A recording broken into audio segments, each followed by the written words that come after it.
Greetings, brave travelers, and welcome back to my YouTube channel. This video will be the first of a series of videos going in-depth into the changes coming to your class in the TBC pre-patch. I will not be going over TBC endgame abilities, rotations, or talent builds in this series, as there will be more to come on that later.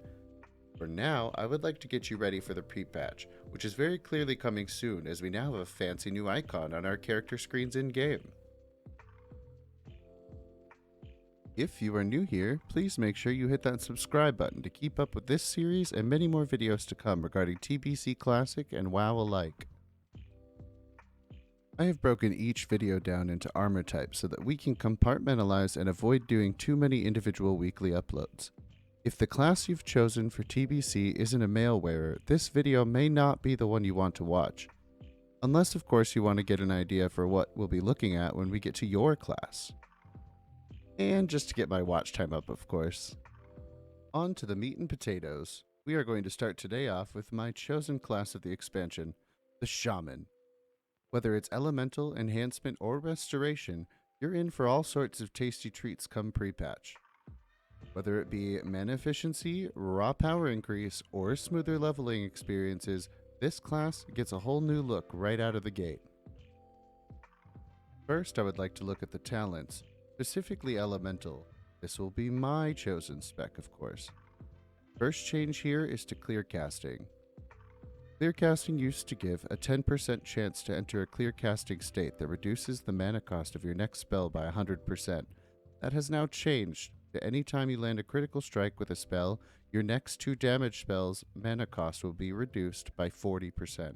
This adds a lot of longevity to a shaman's mana pool, as you have a lot of built-in crit chance to your talents. This can now also proc off of Lightning Overload, which we will go over shortly.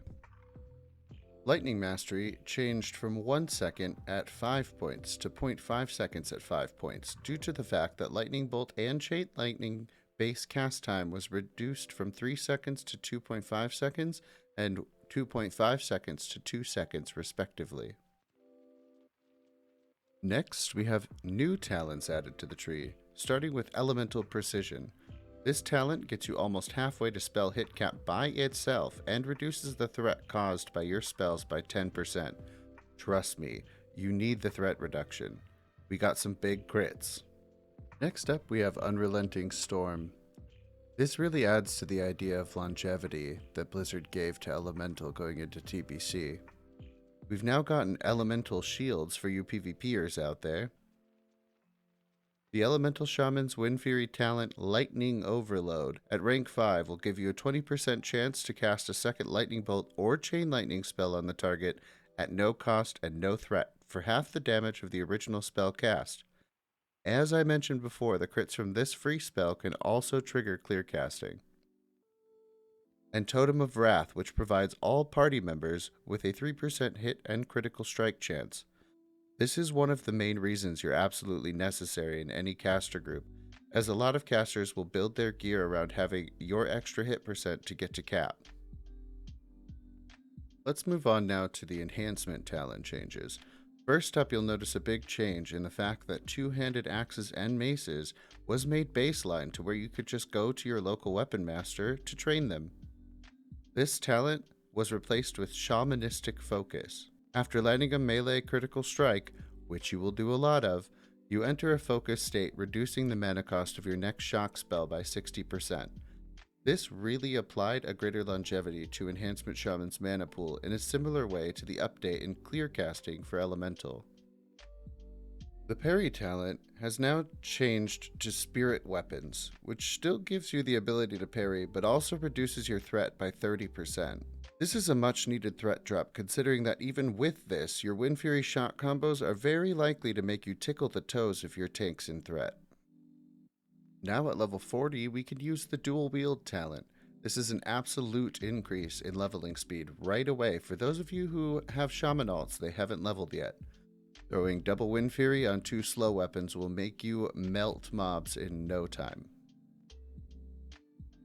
Along this vein, they added Dual Wield Specialization, which gives you a passive 6% increased chance to hit while dual wielding.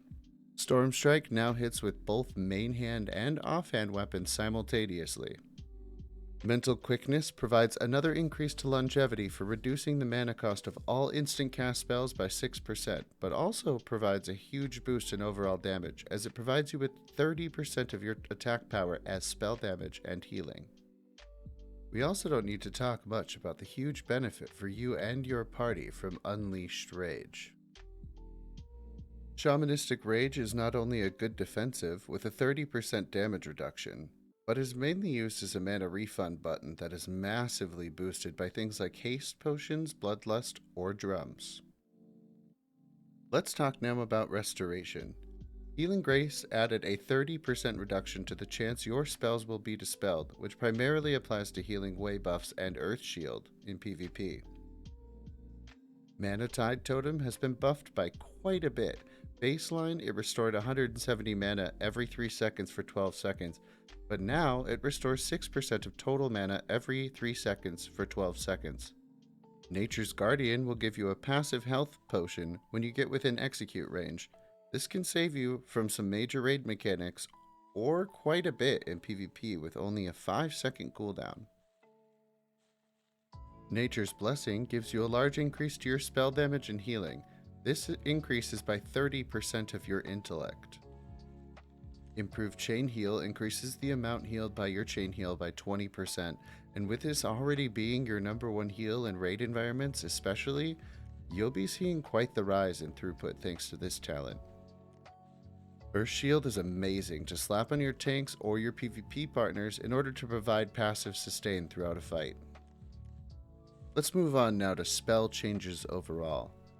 As we discussed earlier, Chain Lightning's cast time was reduced to 2 seconds from 2.5 seconds, and is further reduced to 1.5 seconds thanks to the Lightning Mastery talent. This does affect its spell power coefficient, but we aren't going to go that heavy into the maths. We'll leave that up to Def Camp and Melderon. They do a great job over there with this one. But what we are going to notice right away is the mana cost reductions. Mana Spring Totem received a substantial buff to its MP5 gains as well. Rockbiter weapon has changed from being a melee attack power increase to a flat weapon DPS increase. Wind Fury weapon has now had an internal cooldown added to all ranks of 3 seconds, and unlike in original TBC from launch, where you could use 2 different ranks of this for your dual wield specialization to subvert the 3-second rule, it is a flat 3-second lockout between each proc. Alright, enough of the Shaman even though they're the best. We're going to go talk about Hunters now. Hunters have seen many a change to their talents, as well as certain abilities receiving attack power scaling added to their baseline damage. So hang tight for a long one, my friends. And if I rush a little bit, it's because there's a lot of details here, so bear with me. We're going to talk about the talent specialization of Beast Mastery right away. Improved Aspect of the Hawk sees a 5% chance to proc a 30% attack speed increase for 12 seconds, changed to 10% chance to proc a 15% attack speed increase for 12 seconds. Endurance Training increases the health of your pet by 15% in Classic, but in TBC it gives you a 10% increase to your pet's health and adds a 5% increase to your health. You will notice a pattern with this as we continue. BM providing more benefits to the hunter than before, that is. A perfect example of this is Thickhide. Thickhide increases the armor rating of pets by 30%.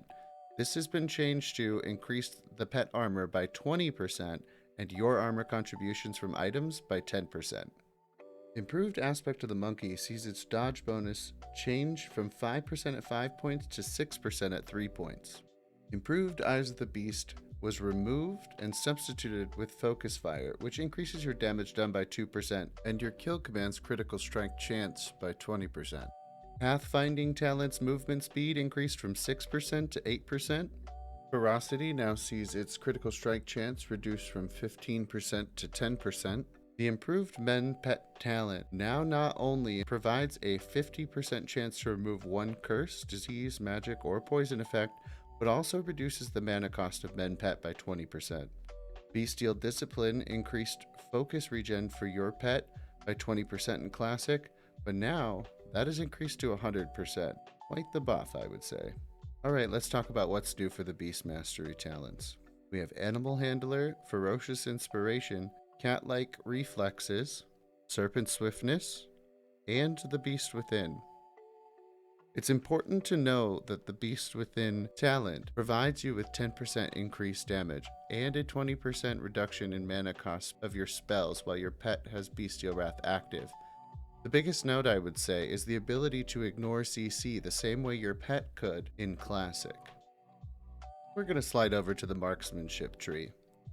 A talent positional change happens with efficiency and lethal shots being swapped to each other's respective places. Aim shot in Classic went from being a flat increase to your ranged weapon damage shot to also applying a 50% reduction in healing received debuff on the target. Improved Serpent Sting in Classic increased the damage of Serpent Sting by 10%, but in TBC pre-patch you'll see this talent change to Improved Stings, which increases the damage of Serpent Sting and Wyvern Sting by 30%. The mana drain increased by Viper Sting by 30%, and reduces the chance stings will be dispelled by 30%. The Barrage in Classic increased the damage of multi-shot and volley by 15%, but now increases that damage by 12%. This is one of the very few nerfs you'll see here. Improved Scorpion Sting talent has been removed from Marksmanship Tree and added to Survival. True Shot Aura now went from being a 30-minute buff that needed to be reapplied if it fell off to a permanent buff that will no longer need to be reapplied. What new talents do we have, you ask? We have Rapid Killing, Go for the Throat, Concussive Barrage, Combat Experience, Careful Aim, Master Marksman, and Silencing Shot. Alright, the spec that I said no one was going to want to play last video, yeah, that's not entirely true. I was a bit disingenuous there. Survival does have a lot of DPS output and provides the most utility overall for your raid group. There were quite a few talent changes, none that I would say impact your direct gameplay. Savage Strikes was moved to row 1 of the talent tree and remains unchanged otherwise. Entrapment now applies the same benefit to Snake Trap, but now instead of preventing them from moving for 5 seconds and needing 5 talent points, it prevents them from moving for 4 seconds and requires only 3 talent points. Improved Wing Clip changed from 5 points to 3 points with the same max value. Clever Traps now see Snake Trap added to the tooltip, and the effect increase on the Snake Trap is that you get an increase of snakes spawning. What's new in the Survival talent tree? Well, we have Hawkeye, Resourcefulness, Expose Weakness. This is the big one, guys. Thrill of the Hunt, Master Tactician, and Readiness. We're going to talk about now the overall ability changes going right into TBC pre-patch. Arcane Shot has a 0.15 ranged attack power ratio added to all ranks, and a Magic Dispel that was added from rank 6 and up. Serpent Sting sees a similar attack power scaling, but this time by 0.1%. Explosive Trap also sees that 0.1% ranged attack power scaling. Immolation Trap is another one with the 0.1% increased ranged attack power scaling. And just when you thought it couldn't get any better, even their Hunter's Mark got scaling added. The base benefits were 20, 45, 75, and 110, and you'll see on screen that they max out quite high after just a few shots. Men Pet has changed from a channeled ability to a heal over time effect, and the healing values see a change in ranks as per the values you see on screen. I find this to be great for their leveling experience, but also like their leveling experience wasn't that bad, so was this necessary? You tell me. Mongoose Bite added a 0.2% attack power scaling. In Classic, Scorpion Sting would reduce strength and agility of the target by 20, 29, 45, and 68. However, now all of that's been removed and replaced with a 5% reduction in hit chance for the full 20-second duration. This concludes our class changes for the male-wearing classes in TBC pre-patch. Our next video in this 4-part series will be on our cloth friends. I would like to thank you for watching this video, especially if you aren't planning to play either of these classes in TBC. Your support means the world to me, and this content would not be possible without all of you. If you haven't already, please make sure you earthshock the crap out of the like button and subscribe for more WoW related content.